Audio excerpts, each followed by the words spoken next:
Hey, how's it going? This is Coach Alex from DCBA in the Braves Baseball Club. Here we have one of our 13 U's. He's a big, strong kid, hits the ball very hard. We want to get him throwing the ball just a little bit harder. And there's a couple easy fixes in the motion that should let him become a much more effective pitcher out there. So, getting started, we're going to look at the bottom half and the top half. There's going to be a little bit of crossover because most of his adjustments involve both top and bottom half and how they affect each other. So, hang with me there, and we'll get right through it. So, first things first, I love how he starts off. Good and aggressive, right? Big dude's going to scare some batters out there. Just a little side note, I love how he starts off into a stretch looking for his signs. So, moving forward from here, once we come set, bringing the hands together, bringing the feet in, gets to a great position. Feet aren't too close, they're not too far apart. He's nice and tall, good posture there from his shoulders to his hips to his feet. Very balanced. He's going to be able to throw his pitch. He's going to be able to pick off, or he's going to be able to step off comfortably, whichever he may do. So from here, we begin to run into our issues. First things first, as he brings his knee up, we see that first little bit of weight shift back. So there the knee bends.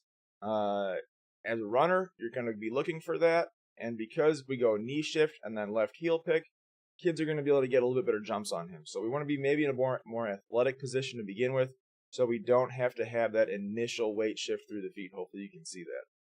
So moving past that shift, as he moves into his leg lift, we're going to see a lot of negative rotation. So we went from straight on here, very nice, to almost completely closed up there. So that's kind of the apex of the leg kick. We've seen a big rotation through his hips that way. We've seen a big rotation through his shoulders, so much so that it's even pulled his head off of his target there. He's looking elsewhere. For me, that's a big deal because when we add this much rotation in pre-stride, it's going to be very difficult to control where our stride goes, especially when we have as much strength as this guy does. So, looking forward into the motion, I'll kind of show you what I mean. As we go into our stride, we're super closed up, and now we've strided across ourselves. So, from heel to heel, that line is not going to our catcher. That's towards the batter's box or even like the on-deck circle. Versus if we kind of go backwards a little bit from his beginning position, the line that I would like to see is more somewhere along there. So, again, I'll go through it. You can see that's a pretty big deviation from that center line. That's going to affect a lot of things later, but we'll go over that in just a minute. So, quick fixes here. As he brings the knee up, I like where his front knee gets to. Let's try and not have the flexion in the back knee facing backwards. So again, quick rewind. Watch what his back knee does. We go from level with the front knee, kind of facing third base line. As we come up, it tilts behind. This is going to greatly affect our weight transfer going forward. At this point, we've also had no hip lead. He hasn't gained any ground through his front hip going forward, which is also going to affect the next part of our motion.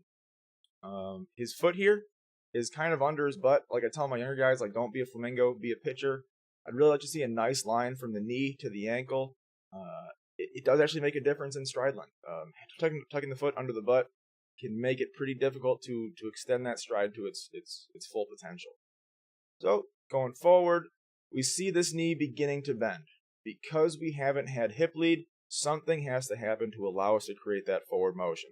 Right now, for this guy, it's his back knee. So here, we see even more drop, gets way down there, and then now we come forward, and we're opening up as we come forward. Because we're having that drop and drive mentality here, that back knee buckle before we go forward, we might as well be pitching off flat ground. So I want you to look at as he comes forward. So if his hip line starts right here and his shoulders start right here, as he buckles, do that again, here and here. As he buckles, there's the bottom point of the buckle right there. So now his hips have dropped a good 5 inches, 4 inches. I'm going to clear these lines, and what you're going to see here to here, they're really not going to significantly drop anymore.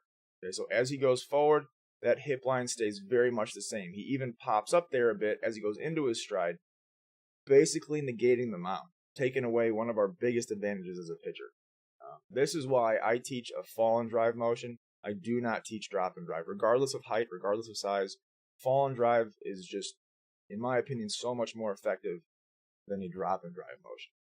So we're looking for, kind of wrapping up what we talked about so far, we're looking for the front knee to go back a little bit less, to let the front heel relax under the front knee more. Bring it out under that knee there. As he's bringing that leg up, we've got to have some motion through the front hip going forward, and that motion going forward will allow the back knee to stay taller. We're not going to see that buckle that we saw in the video.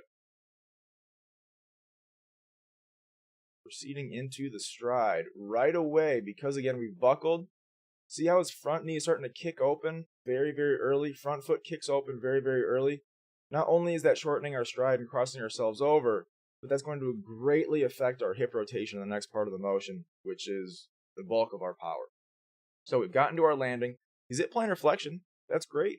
He's keeping his foot on the mound. He's driving. He's crossed himself up, unfortunately, but front foot's within, somewhere within our target range there. If we were in a straight line, which is great. It looks like he has good alignment from his knee to his ankle in this position, but you can see the alignment from hip to knee is way off. That's going to be, if you put yourself in this position, you're really not going to be able to effectively turn your hips in that swing. And we're going to see that right now.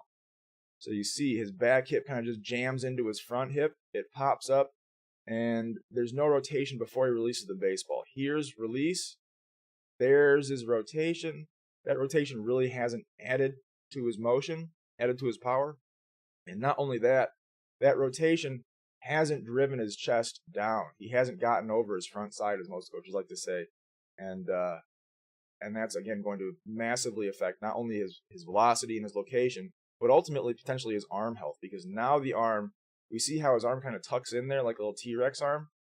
It's not allowing itself to slow down effectively, which again is when we get hurt. So we got to make sure that we're striding in a straight line, turning our hips, and that will then, by association, allow us to get our chest over our front side and slow our arm down more effectively. The more effectively we can slow our arm down, the faster we can make our arm move in the beginning. So, we touched on a lot of the lower half stuff here. Better hip lead, more relaxed front leg, no buckle, staying tall on that backside.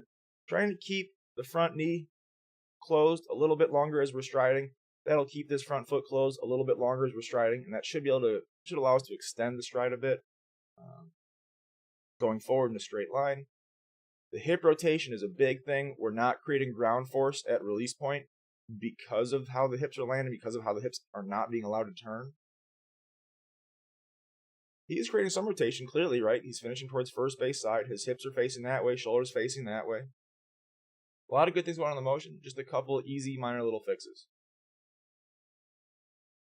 Let's go to the top half now. So in the beginning, as he brings his leg up, he kind of brings his shoulders down, rolls his shoulders kind of down, and then also rolls them that direction. We want to make sure that our shoulders stay nice and tall. Right here, the shoulder's way over there. I'd like it to stay where it starts. We'll rewind a little bit. Here's his shoulder, right on target. I would love if his shoulder could stay right there. If we can keep that shoulder on that spot, and then bring this knee up and back to knee over knee, that little bit of torque, while maintaining good eye contact and shoulder line with the catcher, I bet would help us out a ton. So, again, big rotation in the shoulders, pulls our head off our target. As we go into our separation here, it's a little bit early separation for my taste. I like the separation to happen after the foot has come down, and then as the foot is coming forward towards our catcher. If we do that, we move our hands more quickly, and it allows us to make sure that our front shoulder stays closed. Because this early rotation there, by my definition, I can see the interior of his chest there. He's open. That to me is open. We've got a ton of scapular overload there. He's really driving his elbows behind himself. There are more effective ways to go about throwing, because what ends up happening here is when he goes into his motion, he hasn't really allowed his arm to get high enough. Now, you're going to say, oh, but it looks like he's just throwing over the top. And yes, it looks like he's throwing over the top. But if you look at the tilt in his shoulders, and again, this also has a part in the hip rotation, or is partially caused by the lack of hip rotation. The tilt in those shoulders, if we level those shoulders out, we're going to see that shoulder right here, the elbow down here, and the hand out there. If you look at pitchers that are successful and stride across themselves, the Jake Arrietas, Madison Bumgarners, Chris Sales, they all throw from that low 3/4 arm angle. Some even border on almost sidearm. This guy artificially creates a high arm angle by tilting those shoulders. So we want to get the shoulders leveled out. That'll help level out his eye line. And again, this is all just adds into more velocity, more accuracy, more consistency, and longer appearances because we feel better.